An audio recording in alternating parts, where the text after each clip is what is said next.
lefty politics is becoming more and more disturbing by the year, literally disturbing. And they have gone from virtue signaling, preaching human rights, to outright condoning violence, perpetrating violence, celebrating violence. We know what happened to Anne Widdecombe. There's a conservative politician in the UK who was bludgeoned to death by a lefty lunatic. And then lefty lunatic started celebrating it, just like how they celebrated Charlie Kirk's death, dancing. Let me show you this. Look at this lunatic. Look at this. This lunatic's name is Heather Herbert. He posted yesterday that the death of Anne Widdecombe was good news, and he hoped it was a painful death. Imagine that. Look at this. Trans activist claims I'm under attack in BBC interview. Heather Herbert. According to this, are you a biological woman is what the law is asking. Yes, exactly. So are you a woman? If a judge was to turn around and say to you, you're not a woman, would that feel very much like you were under attack? Well, I think it would. I feel like I'm under. Look at this. This person is crying over the incorrect, what he sees it as an incorrect use of a pronoun, yet wishing a painful death on someone else. And look, it was a painful death. She did die a very painful death. Look at this. Listen to this lunatic. In life, especially being 70, she was murdered in her life, especially being 78 as well. I think that's quite a sad way to go out. But yeah, I think there is a lot of controversy around how she lived Environmental activist. her political life. I'm a real believer that the values that we hold are the politics that we practice. And I feel like it would go amiss to not mention the fact that she pushed against LGBTQ. See how they start off? The values we hold. Are these your values? To celebrate someone's death? And watch how she actually presents her argument. Oh, she was anti-LGBTQ, therefore it's okay. Plus rights throughout all of it's her... It's perfectly okay for people to have opposite views. My generation championed gay rights, okay? In my university days, we were all about, legalize all marriage. So I am pro LGBTQ. I have never, well, not this trans, I don't know what that is. Maybe, that's what happens. You're liberal when you start off, but when you get older, you become a bit more conservative because all the values that you fought for. But it's okay if Anne Widdecombe was anti-LGBTQ or she was anti-ex-Muslim or whatever. I don't wish death upon her because I understand that difference of opinion is absolutely critical when it comes to the DNA of Western civilization. If we did not have differences of opinion, we would be living in North Korea or Hitler's Nazi Germany. But these fascists don't understand that. They call themselves anti-fascist, but they are exactly that, fascists. Korea. I would also feel like it's time to say that she also said a lot of things about the victims of Harvey Weinstein during the Me Too. She said they chose it upon themselves.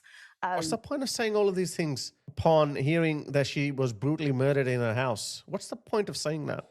And she was vehemently anti-abortion, which in this country is not such a political issue in the same way that it is in the States. So I feel like even though what's happened is absolutely awful, there are a lot of people who won't be grieving this. Including me. That's what she's basically saying.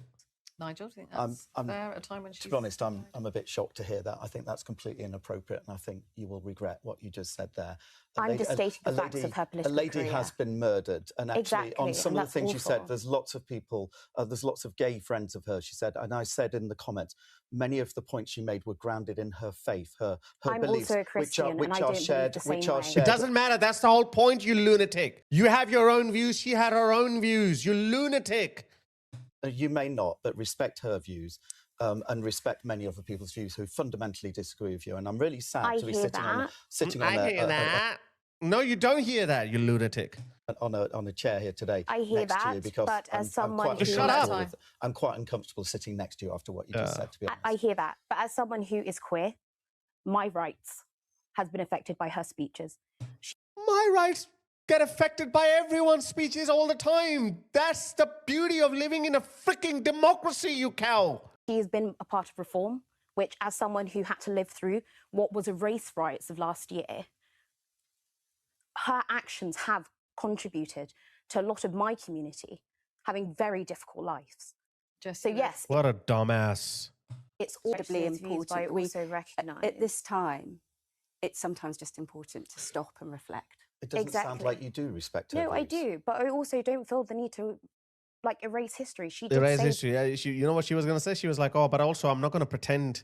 I'm not going to sit here and pretend that I'm really sad. But then she thought, oh, no, hang on a second. Let me just blame history. Let me just package it in a different way.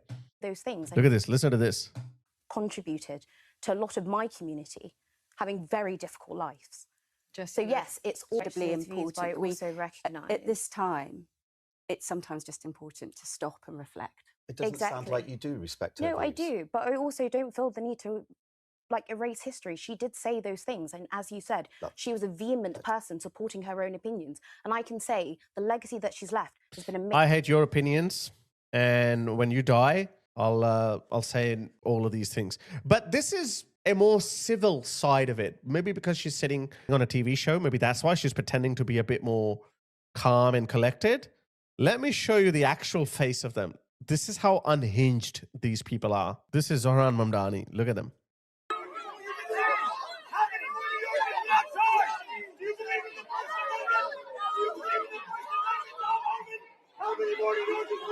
See how aggressive they are, how unhinged they are. You haven't seen what I'm about to show you. I'll save the best till the last. Check out this one. I'll save the best till the end. Check out this woman. Look how unhinged these people are. Okay? Unhinged. You saw the other side where they pretend to be like, oh, you know, I don't have to erase history. Yeah, it's awful what happened to her, but she deserved it. That's one end. That's one way of them pretending to be reasonable, virtue signaling, values. These are her values, by the way. Knowing that Anne Widdecombe, an elderly woman, was bludgeoned to death in her own house. And she felt the need to talk like that. But then on the other hand, this is how they behave when they are in their full element, you know? You deserve everything coming your fucking way, you evil fucking Nazis! You soulless white supremacists! Fuck you! Fuck you! I'll fucking curse on all of your fucking families! I hope you rot miserably fucking alone! I hope the images of his 3-year-old fucking daughter watching her fucking father bleed out on the sidewalk haunt your fucking nightmares, you ghouls! You disgusting disgrace! You traitors to this fucking country! You're traitors to humanity! I fucking hate you! I hope you fucking suffer, bitch! I hope you fucking suffer! I hope you suffer the same fate of these people that are being murdered in the street! Fuck you! I hope they get you, bitch! I hope they fucking get you! Fuck you! God, I hate them!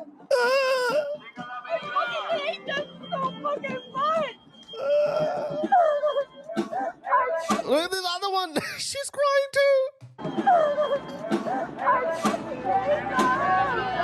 I hate them so fucking much! Oh my God, I hate them! I hate them. I don't know who she's going at. I think she's going at the Israelis or the Jews over Gaza, because that has exposed this lefty derangement in a way nothing else has before.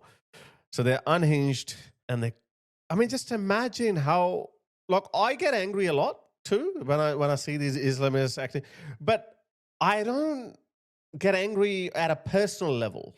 I don't. When I stop recording, I go on, I live my life, I eat food, I meet my friends or whatever.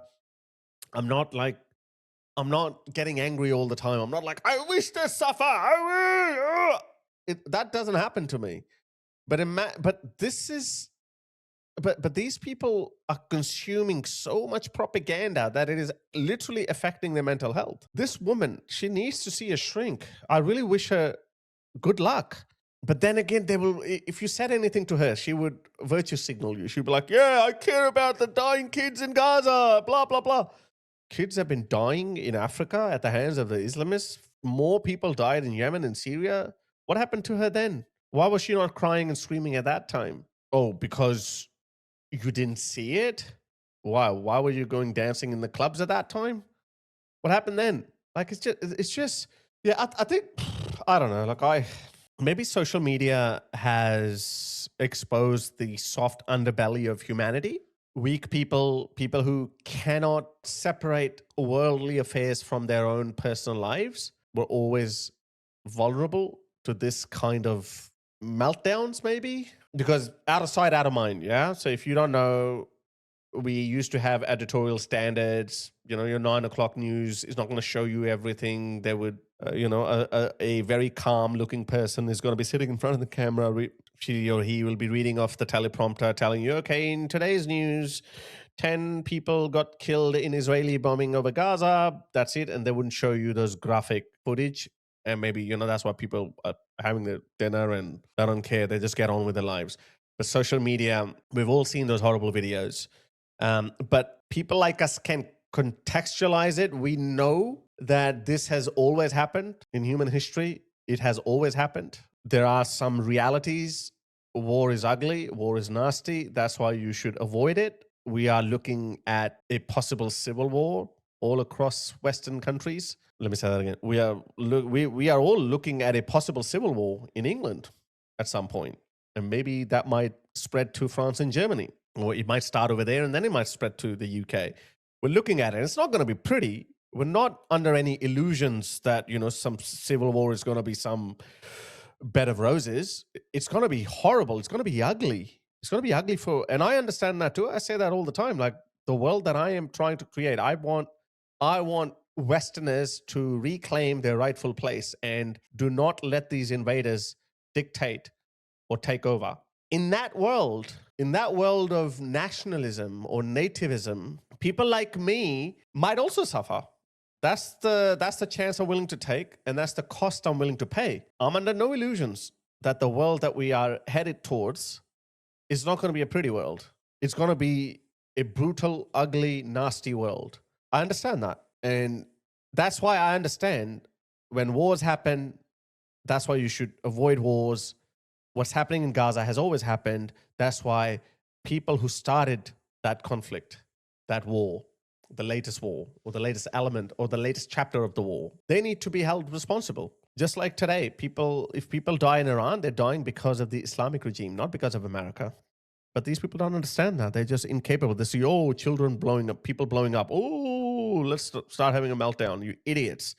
That's what's always happened. That's why you should avoid poking the bear. But they don't get it.